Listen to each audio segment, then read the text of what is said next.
नमस्कार मंडळी, तर कसे आहात सगळे। आज मी बनवती आहे ढाबा स्टाईल चिकन ग्रेव्ही। तर ही ग्रेव्ही तुम्ही नक्की ट्राय करून बघा आणि हा व्हिडिओ आवडला तर व्हिडिओला लाईक करायला आणि माझ्या चॅनलला सबस्क्राइब करायला विसरू नका। इकडे मी 5 मीडियम साइजचे कांदे घेतलेत, त्यांना असं चिरून घेतलेलं आहे। अगदी बारीक नाही चिरून घ्यायचं आहे कारण की याची मी पेस्ट बनवून घेणार आहे।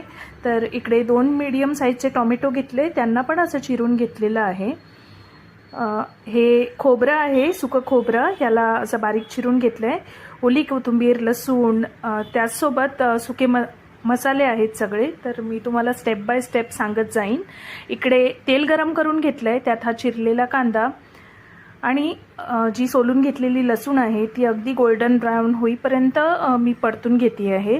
ही व्यवस्थित परतून झाल्यानंतर याला आता बाजूला काढून घेते आहे। परत तेल घालून आता याच्यात जे खोबरं मी घेतलंय ते पण व्यवस्थित अगदी गोल्डन ब्राउन होईपर्यंत भाजून घेतलंय।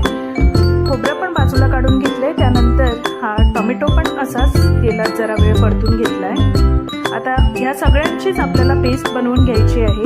तोवर इकडे पातेलं ठेवून त्याच्यात 2 चमचे साजूक तूप घातलंय, त्याच्यात 1 चमचा जिरा, 2-3 वेलची, 4-5 लवंग घालून थोडा वेळ परतून घेतल्यानंतर त्याच्यात हे चिकन ॲड केलंय। त्याला थोडा वेळ परतून घेतलंय, त्याच्यात चवीपुरतं मीठ घालून झाकून ठेवलंय। आता हा कांदा आपल्याला वाटून घ्यायचा आहे। मी फाईन पेस्टमध्ये वाटून घेतलाय।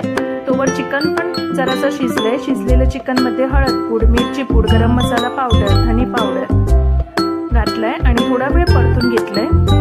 आणि त्याच्यानंतर ही जी कांद्याची पेस्ट मी वाटून घेतली आहे ती ॲड करून घेतली आहे।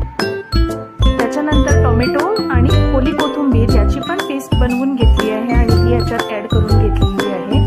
त्याला व्यवस्थित परतून घेतलंय, चवीपुरतं मीठ घातलंय आणि याला आता उकळी यायला आपल्याला बाजूला ठेवून द्यायचं आहे। 15 ते 20 मिनिटं मंद आचेवरती शिजवून घ्यायचं आहे। शिजून चिकन 15-20 मिनिटं शिजल्यानंतर वरनं गार्निशिंगसाठी ओली कोथिंबीर घातली आणि मस्त असं आपलं हे चिकन रेडी आहे। Thanks for watching.